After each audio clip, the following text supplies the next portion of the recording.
top 10 mind-blowing things that happened this week, 61,617.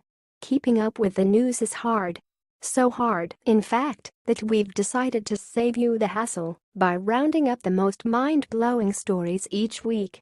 The 7 days that took us to the midpoint of June were tumultuous ones, starting with a political earthquake and ending with a horrific assassination attempt on a congressman. But there were other stories happening around the margins too, stories ranging from the tragic to the historic to the simply bizarre. Number 10. Nobody won the UK election. Well, that was unexpected. When sitting British Prime Minister Theresa May called a snap election on April 19, everyone thought she was a tactical genius. Her Conservative Party, aka the Tories, were 20 points ahead of the left-wing Labour Party. On the eve of the vote, polls showed the Conservatives increasing their number of seats in the UK's 650-seat House of Commons from a tiny majority of 330 to a thumping 420. May's lead looked unassailable. You can guess where this is going.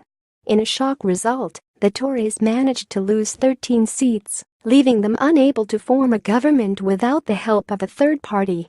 Labour, which was supposed to be crushed for a generation, won 30 seats, an amazing result given that the party's leader, Jeremy Corbyn, is so left-wing that he makes Bernie Sanders look like Augusto Pinochet. The craziest part is that this election was unnecessary. There wasn't meant to be one until 2020. May called it early, expecting a big win to strengthen her hand in Brexit negotiations with the EU. Her hubris seems likely to have had the opposite effect. Number 8. Puerto Rico voted overwhelmingly for statehood, kind of. Puerto Rico is in bad shape. This year, the U.S. Commonwealth filed for bankruptcy, surpassing Detroit's record-breaking bust by defaulting on over $70 billion of debt. Unemployment is as high as it was on the mainland in 2009. Nearly half the population lives in poverty. The island's status means that this ongoing crisis could turn Puerto Rico into America's Greece. San Juan can't devalue its currency because it uses the dollar, and it can't get a Detroit-style bailout because it's not a full member of Team USA. It's long been clear that something has to change. The only question has been, what? On Sunday, we got an answer. In a non-binding referendum, Puerto Ricans voted by 97% to become an official U.S. state. This was the fifth such vote in the island's history and the second to return a yes vote. Note, however, that voter turnout was only 23%.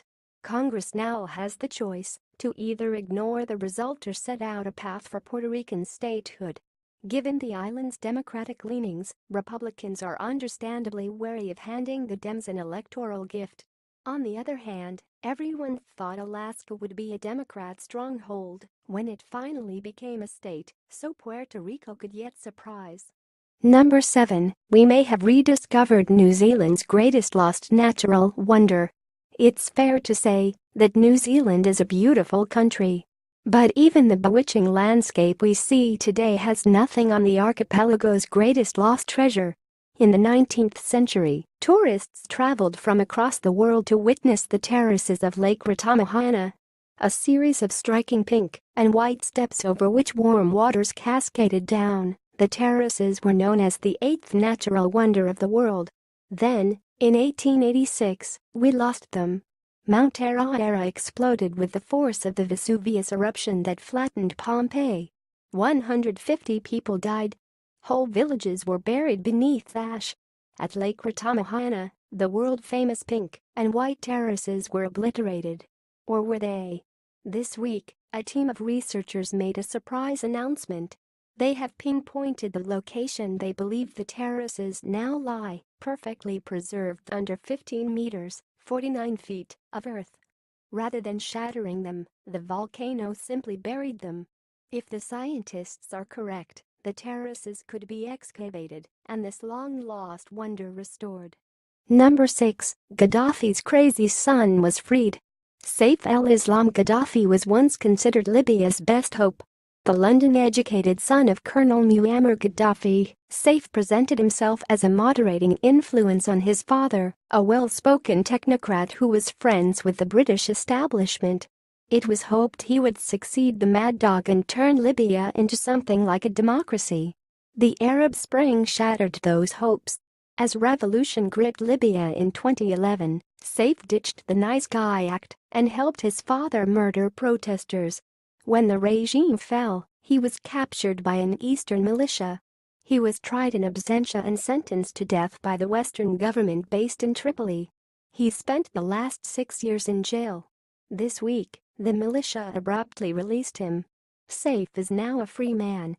The order apparently came from the Russian-backed government controlling Libya's eastern half, much to the annoyance of the Western-backed Tripoli government. The International Criminal Court swiftly issued a warrant for Saif's arrest for war crimes, but his whereabouts are currently unknown. He may yet try to become involved in Libya's fractured politics, threatening whatever stability the country still has left. Number 5. Japan passed the craziest anti-terrorism laws. Apart from the 1995 gassing of the Tokyo subway by the Aum Shinrikyo doomsday cult, Japan has spent its post-war period conspicuously untroubled by terrorism. That hasn't stopped Shinzo Abe's government from becoming obsessed by the non-existent problem, though. This week, his ruling party forced an anti-terrorism bill through the Diet.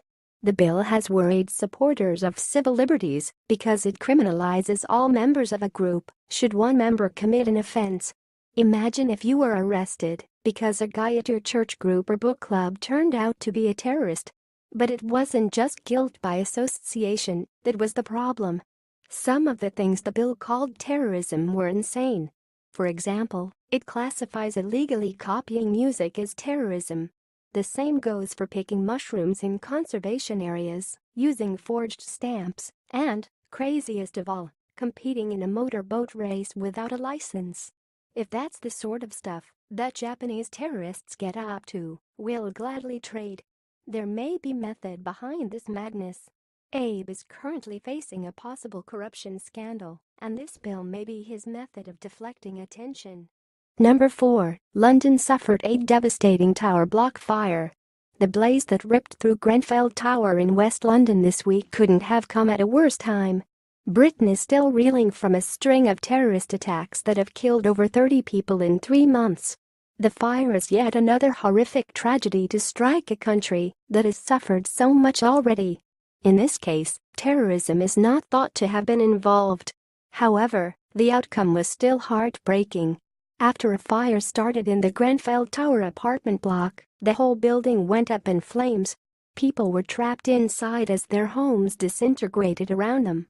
At the time of this writing, 17 are confirmed dead, dozens are missing, and at least 30 are still in critical condition, with the death toll sadly expected to rise. It was the worst fire to have struck London in decades. The cruelest part is how preventable this tragedy was. Tower blocks are designed to be self-contained, fireproof units. If one apartment goes up, the others shouldn't be affected. But non-fireproof, energy-efficient cladding added to the exterior in 2015 seems to have provided an accelerant, igniting the entire block. The worst part? Concerned residents had warned that the tower didn't meet fire safety standards back in 2016. The local council ignored them. Those poor people paid with their lives. Number 3. Catalonia set a date for its independence referendum. The Spanish constitution forbids secession. That's why Madrid has clamped down hard on independence movements for decades. But there is only so long you can keep the lid on a pot that's boiling over. This week, the province of Catalonia, of which Barcelona is the capital, set the date for an independence referendum. On October 1st, voters will be asked if they want to become a republic. The vote threatens to precipitate a Spanish crisis.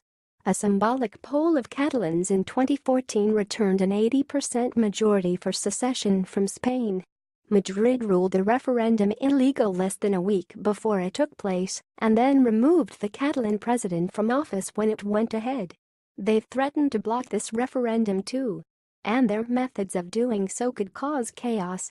Article 155 of Spain's constitution allows Madrid to suspend Catalonia's autonomy. They can silence the region's government, shut down schools and public buildings, and take control of the police if Catalonia kicks back. Well, it doesn't take a genius to figure out how mass protests could paralyze the entire economy of Spain's biggest contributor to their GDP. Number 2, President Trump came under investigation. Pretty much every week, we're forced to recount some new woe the White House is suffering. This week is no exception.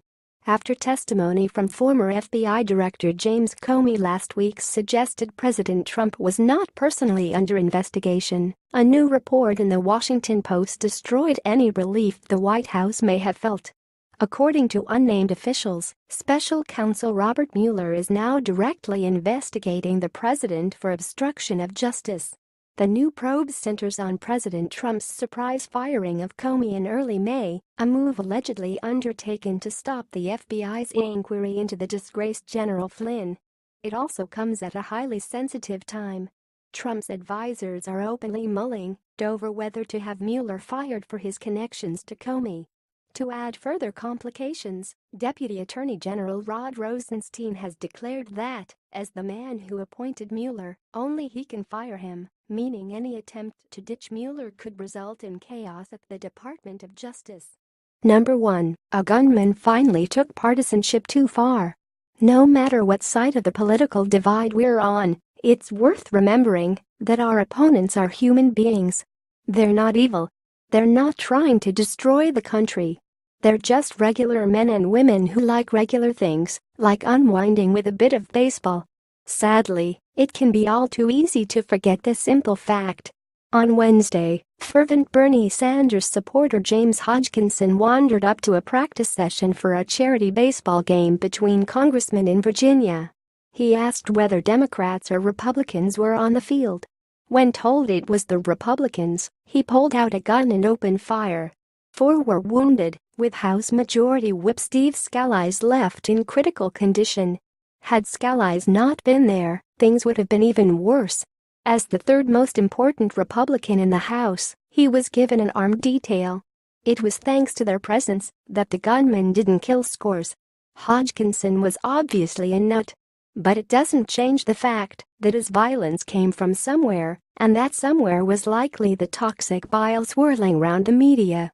When we consistently portray our enemies as subhuman monsters, we're inviting our team to hurt them. When Jared Lee Lohner shot Gabby Giffords in 2011, people rightly decried the violent rhetoric coming from the right wing. Now the left wing is also capitalizing on rage, and it's time for the prominent figures who condemned Lohner to practice what they preach.